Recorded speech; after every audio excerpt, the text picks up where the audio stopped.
गुमनाम हवेली। अंधेरी रात की चादर में बसी हवेली, जिसके दीवारों पर जब भी चांदनी झलकती वह भीषणता से।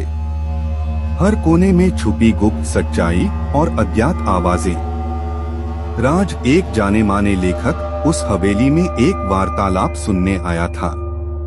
सुना था कि जब भी रात होती है तो हवेली की दीवारों की चीखें सुनाई देती हैं।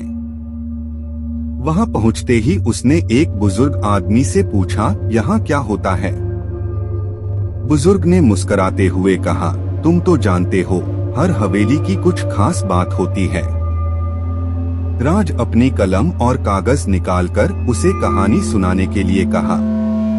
बुजुर्ग ने शुरुआत में हंसते हुए कहा, यहाँ की इस गढ़ी हवेली के पीछे एक अजीब रहस्य छिपा हुआ है।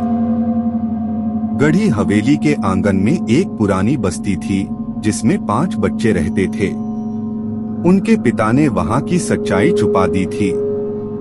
जब भी रात होती तो वह आंगन में सभी 5 बच्चों को बस्ती में लेकर जाता था। रात के अंधेरे में उसके गांव में बहुत ही दरिंदा और भयानक जानवर रहते थे। जब भी वह आंगन में आते तो वे उनके 5 बच्चों को खा जाते थे।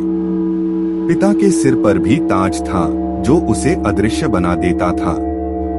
एक दिन एक बड़ी स्त्री ने वहां आने की घोषणा की। उसने वहां की आवाज सुनी थी और उसे वहां का रहस्य सुलझाना था। जब वह आई तो उसने पहले तो सब कुछ सामान्य पाया, लेकिन बाद में जब वह आंगन में गई तो उसने वहां की अदृश्य दिव्यता को महसूस किया। वह उस बुजुर्ग के पास गई और पूछा, क्या यह सब सच है? बुजुर्ग ने कहा, हाँ, यह सब सच है, लेकिन अब कुछ बदल गया है। स्त्री ने कहा, मैं इसे सुलझाना चाहती हूँ। बुजुर्ग ने उसका हाथ पकड़ा और कहा, चलो देखते हैं कि क्या अदृश्य होता है। वे आंगन में पहुँचे और बस्ती की दीवार पर उस ताज को देखा। जब वह ताज को छूने की कोशिश की तो वह उसके हाथ से चला गया। बुजुर्ग ने उसे बताया, जब तुम ताज को छुओगी तो तुम इस बस्ती की सच्चाई को जान पाओगी। स्त्री ने हिम्मत जुटाई और ताज को छूने की कोशिश की और फिर एक अदृश्य बारूद धमाका हुआ। अंधेरे में सभी कोनों से चीखें सुनाई दी और वहां की दिव्यता चली गई। जब सब धूप में आए तो उन्होंने देखा कि आंगन में सिर्फ उन्हीं दोनों को ही मौजूद थे। बुजुर्ग ने मुस्कुराते हुए कहा, देखा, यहाँ की सच्चाई तुम्हारे सामने है। स्त्री ने कहा, क्या यह मेरे सपने थे?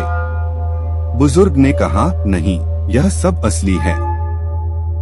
लेकिन अब तुम्हारी जिम्मेदारी है कि तुम यह सच्चाई दूसरों से छुपाने की कोशिश मत करो। राज ने इसे सुनकर अपनी कहानी को लिखने के लिए आगे बढ़ाया और इस अज्ञात गुमनाम हवेली की कहानी को सभी तक पहुंचाया।